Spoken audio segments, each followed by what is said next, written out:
Balto and the Great Race, Chapter 7, Norton Sound, Seppala and Togo. While Cason's team waited restlessly in Bluff, and Nurse Morgan and Dr. Welch worked frantically in Nome, Seppala and his dog team were doing exactly what people had feared they might. They were crossing the ice of Norton Sound. Seppala had not made the decision to cross the sound lightly. He was well aware of the risk he was taking, but he had labored for years to develop a flawless working relationship with his dogs. He knew that the dogs understood that the ice could be dangerous. Togo, the lead dog who had trained with Balto, had keen eyesight. His intuition was even keener. Seppala knew Togo would do his best to keep them off unstable ice. He also knew that Togo liked to run in a perfectly straight line. This was an unusual quality, and Seppala was grateful for it. It meant that he could be certain that Togo was headed directly for the opposite shore. Togo would not go off course unless he had to. Seppala and his team had almost crossed Norton Sound when the dogs stopped in their tracks. Seppala did not urge them on. He watched them to figure out why they had halted. Togo had lifted his nose high into the air. His ears were pricked up. He was not behaving as if they were on unstable ice. Trusting Togo's instincts, Seppala let him pull the sled in the direction he wanted. Soon, Seppala himself could see what Togo had discovered. Heading toward them over the ice was a team of dogs pulling a sled. On the back of the sled was a wooden crate. Seppala had not expected to meet up with the relay team so far west. The musher driving the sled was named Henry Ivanov. As the two men quickly moved the crate to Seppala's sled, Ivanov filled Seppala in on what had happened so far. It had taken 17 relay teams to bring the serum to this point. The teams had made much better time than they had hoped. At his last checkpoint, Ivanov had learned that a musher named Charlie Olson was waiting for Seppala in the town of Golovin.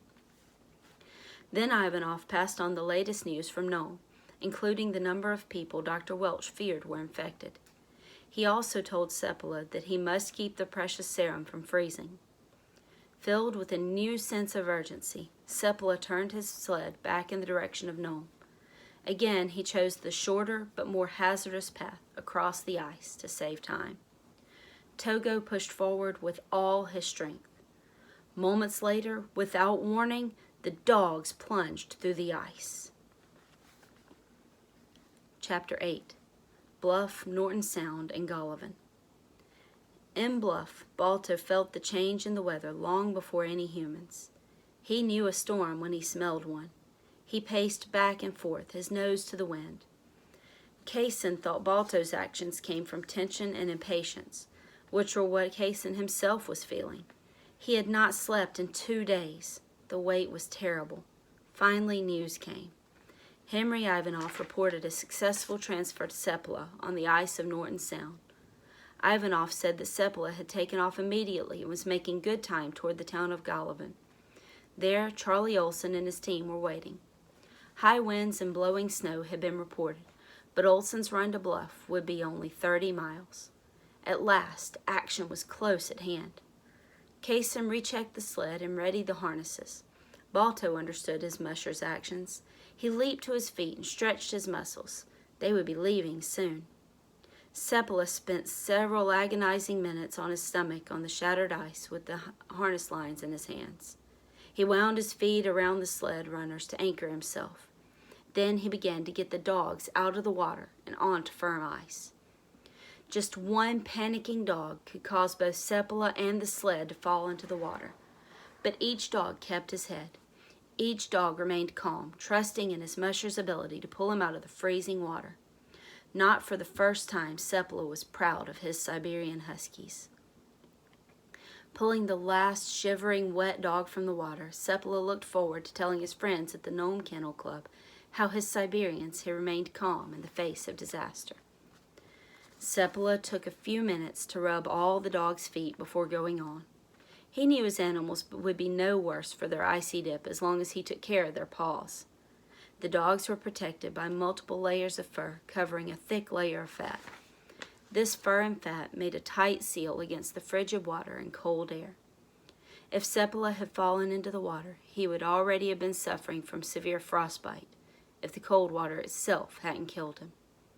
Seppala and his team had lost valuable time, so they continued toward the town of Golovin at a brisk pace. They reached Golovin, and the transfer of the antitoxin to the next team was made quickly. Seppala took only a moment to warm the crate of serum by the fire. He explained to Charlie Olson that the antitoxin must not be allowed to freeze. Olson was happy to be on his way. Golovin had been a stark reminder of what he was racing for. In 1918, an epidemic of influenza had hit the little town. 7 years later, there were many people who had lost loved ones to the disease. Olson did not want to see the same thing happen in Nome.